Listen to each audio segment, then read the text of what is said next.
Anna haasa'uu barbaadan ture. Haasa'aan haasa'ee raawwadhe. Ani absaanyaa jechuudha.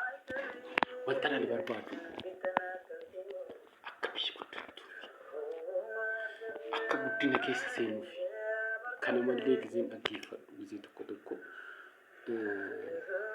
gara namummaa wada saawunyaa nagbaatti kan jedhe gara warra caffaraa keessa seenuu barbaade biyya guddattuun barbaadaadhaaf malee miidhamaaf miti. Namni waaqa ofii kabajaa namni waaqa ofii ulfeessit namni waaqa ofii kabajeet gara barbaadu san akka dhaqu godha malee lakkii qooyi hin jedhu. Maaliif ulfina waanan waaqa koo ulfeessee fa'a miidhama tasa waanan beeni keessa galee akka waaqa hin qayyamsiifne fa'a. Waaqni nama hin taqayyama. Qalbiyyaan namaatu hin taqayyama. Isaan jechaa jira waan ta'eeraati nuti. Inna qalbiyyaan kee si wajjin hoo ta'u baate baay'eetti rakkatta. Isaan jedha baay'eetti rakkatta. Namni qalbiyyaa hin qabne ulfina hin qabu. Kabaja hin qabu. Kana isheen jechuudha. Inna hodhame qalbiyyaa isiniif haa kennu ulfina isiniif haa kennu waan nyaatan waan dhugdan waan ittiin baatan waan ittiin dubbatan waan dubbattanillee isin dhabsiisina hodha isiniif haa kennu waaqa. Dhugaa dubbadhaa dhugaa argadhaa.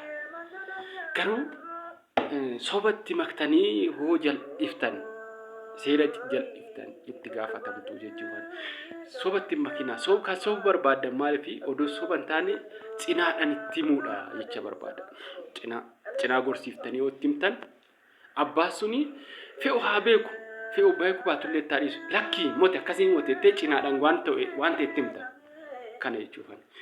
Kanaaf dammoo waan inni boona isiniif haa kennu kifti isiniif haa godhu araba ta'an argadhaan Itoophiyaan huqqatte Itoophiyaan argan Itoophiyaan baay'ee dadhabde kun waggaa laalu abbootii keenya warroota rifeensa isaanii irratti jigee waggoota zamanoota meeqaaf dadhabanii garaan isaanii quqqamee lapheen isaanii walitti anjirtiin isaanii xaafamee turan waaqa isaanii ittiin jedhanii ittiin bulan Okkoo immoo nyaadhaame isiniif haa kennu isaaniif kan jecha. Gabaan keessan gabee akka gabaa kinuu laga akkatti yaa'u kana gabaa akkatti laga akkatti yaa'u kana akkatti isiniif haa kennu. Gabaa argadhaa balbalti keessan balbala banaa haa ta'u hin banama hin seena gabaan ganaa seena hin banama akka amma akkatti rakkannee jirru kanaa miti ganaa shambaaree. Fata gana alaa gurrufee dhufa isin gaafachuu isin laalu maalummaa keessan beeku dhugaa argachuudha gana $1 abiyyo $1 gana dhufa hin dhufa isin hin beekama. Kanaaf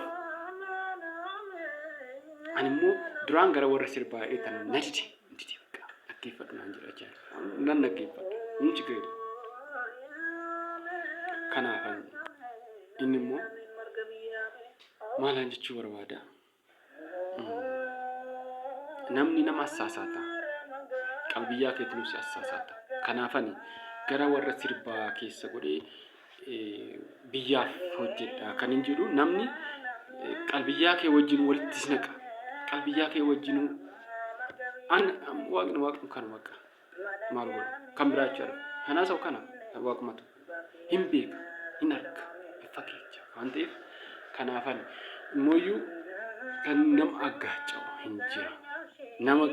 Nama homaan beeni wajjin walitti qabee raawwatee dhaqee gaasi goosisa. Balleechaan tokko balleechisiisa. Kanaafan gara warra sirbaa san dhaggeeffadhee ilaaluu wayyaa sirbaa wayyaa kan ilaaluu barbaadu kanaaf amma maaliif wanta akkanaa kana keessa seene taanaan qulqullinaan hojjechuudha.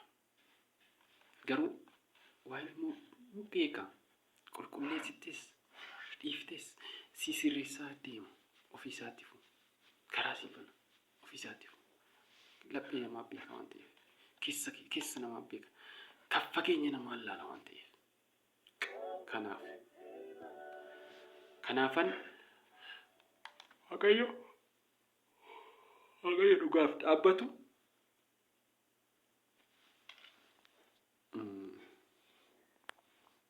Itoophiyaa keenya kana Itoophiyaan guddatteetti ganaa ceeti. Ganaa Itoophiyaan waggoota kurnan har'a የዛሬ 10 ዓመት ኢትዮጵያ እቺ ነበረች እንደያቺ ሀገር ኢትዮጵያ የምትባለው ሀገር ትባላለች። በዓለም አንደኛ ነው የምትሆነው። የምሬን ነው። የዛሬ 10 ዓመት እግዚአብሔር ያደረሰን እግዚአብሔር ለዛሬ ያብቃን። ኢትዮጵያን እግዚአብሔር አብዝቶ ይባርክ። ኢትዮጵያ ለዘላለም ትኑር። አቡጅራ ዳቤ አዎ ከነንት ዴቢዬ አሲናሳው ዳበርባዴፊ ወሮት ጴንጤዳ ጴንቶን እንጅሩ ባይቱ ጅሩ መጽሐፈ ቁልቁሉ ዱብሱ ነምቤካ መጽሐፈ ሳይ ዱብሱ ሀዱብሰን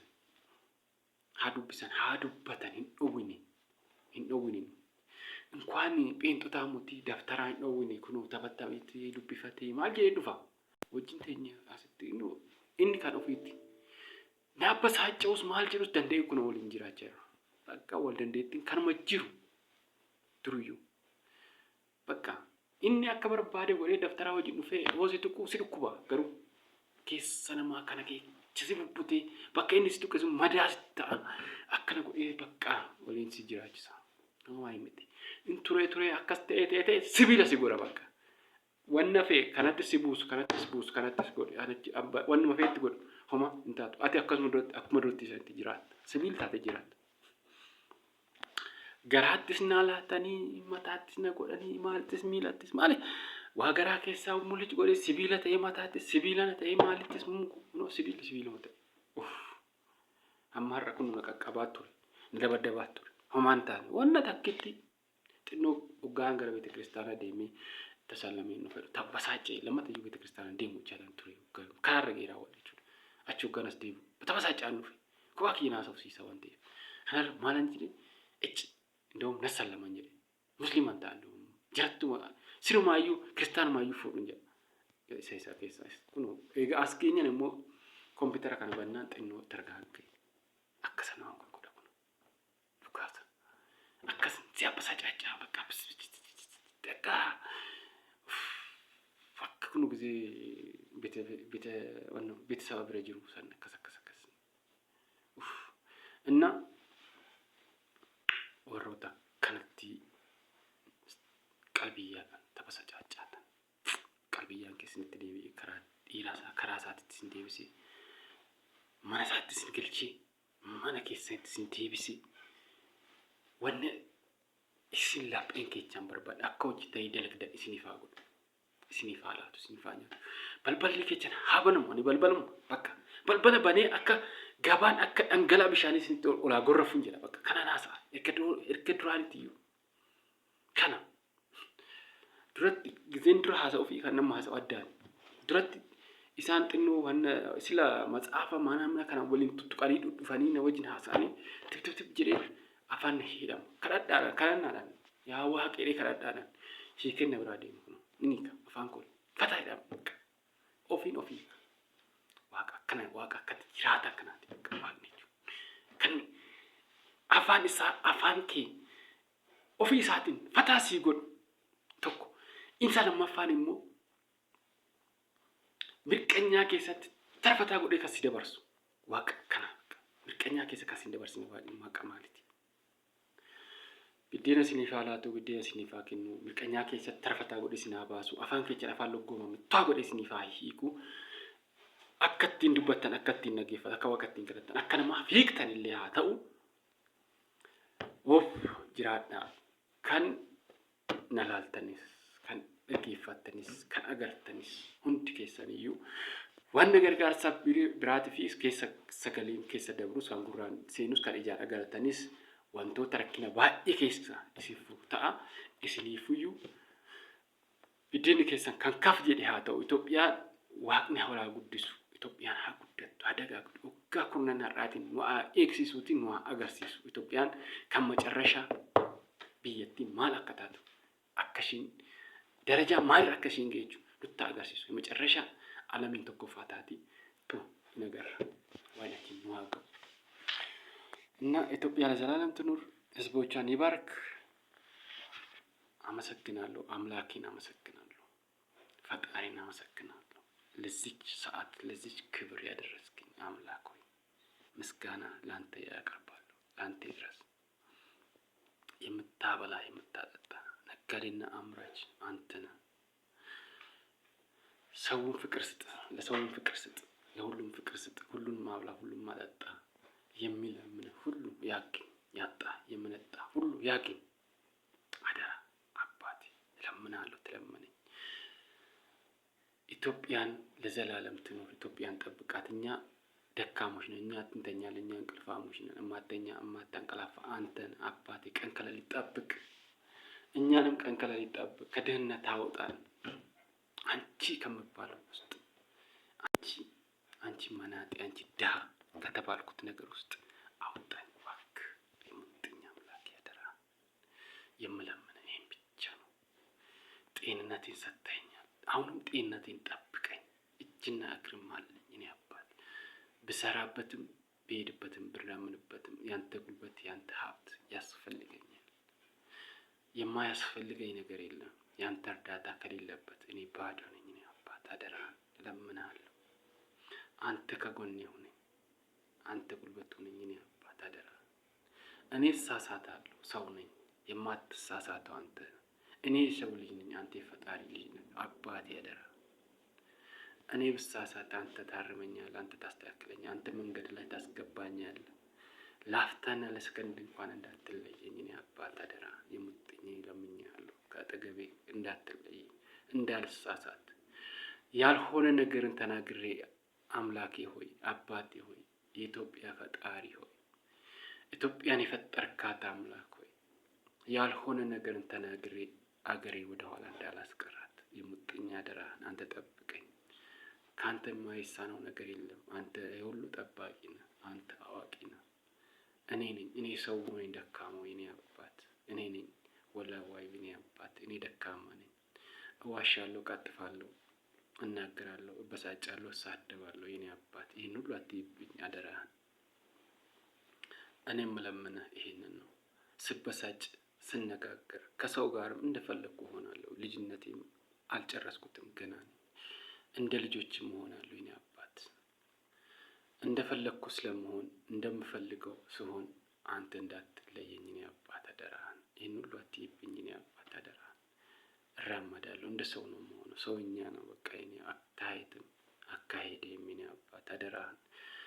ከሰውን የተፈጠርኩት ከአንደበቴ ከውስጥ የምትወጣ ከምላሴ የምትወጣ ምላሴን አረመህ የምታረመኝ የኔ አባት አንተ ነህ። አደራህን። የተሳሳትኩትን ነገር አንተ አርመኝ የኔ አባት። አንተ አትይብኝ የኔ አባት። አትቀየምኝ የኔ አባት አደራህን። የሙጥኝ እለምናለሁ፣ ትለመነኝ። እጠራሃለሁ፣ አቤት በለኝ። አንተ በማንኛውም ሰዓት ደራሼ ነህ የኔ አባት። ጠባቂ አንተ ነህ። እኔ ራሴን ጠብቄ አላውቅም። አንድ ቀን ራሴን ጠብቄ አላውቅም። እሳደባለሁ፣ እኳረፋለሁ፣ ከማንም ጋር እንደፈለግኩ ሆናለሁ። ማንም ይሄ ባለ ከራማ ነው፣ ይሄ ባለ ማና፣ ይሄ ምንድን ነው፣ ይሄ ምንድን ነው ብዬ አላውቅም። ሁሉንም እንደፈለግኩ ነው መሆንበት የኔ አባት። አደራህን ተጠብቀኝ። አንተ አትይብኝ የኔ አባት። እኔን አትይኝ የኔ አባት። እኔ ልጅነትም ይጫወትብኛል። ልጅም እንደ ልጅም እሆናለሁ። እንደ አንድ ቀን እንዳዋቂ ሆኜ አላውቅም። ሰው ነኝ የኔ አባት። ልጅነትም እንደ ልጅነት ያጫውተኛል የኔ አባት። አደራህን አደራህን። ድንገት ተሳስቼ ማንኛውንም ሰው እንዳላስቀይም የኔ አባት። ማንኛውንም ሰው እንዳላስቀይም የኔ አባት። አንተ ጠብቀኝ። ከምሳሳተውም ከምናገረውም ነገር ውስጥ አንተ አትይብኝ የኔ አባት። አንተ አትግባበት የኔ አባት። አንተ መልካሙን ነገር ብቻ እንድንሰራ አስደርገኝ የኔ አባት። አንተ ወደ መልካም ነገር ምራኝ የኔ አባት። እኔ ምን ጊዜም ተሳሳሽ ነኝ፣ ሰው ነኝ፣ እሳሳታለሁ። አንተ አትይብኝ አደራህን። የሙጥኝ አባት እለምንሃለሁ፣ ትለመነኝ የኔ አባት። ሁሉን አዋቂ አንተ ነህ የኔ አባት አደራህን።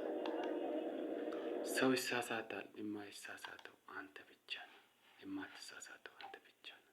የማትደክመው አንተ ብቻ ነህ። እኔ ደካማ ነኝ የኔ አባት አደራህን። እና የኔ አባት አደራ እንዳትለየኝ። ለአፍታ እንዳትለይ የሙጥኝ ያባት ኢትዮጵያ ሀገሬን እግዚአብሔር ይባርካት፣ እግዚአብሔር ይጠብቃት። እወዳቸዋለሁ ኢትዮጵያኖች፣ ለዘላለም ኑሩ። በጣም እወዳቸዋለሁ። የምሬን ነው፣ ከልብ ነው የምወዳቸው። እግዚአብሔር ከእናንተ ጋር ይሁን። እግዚአብሔር ለዘላለም ይጠብቃቸው።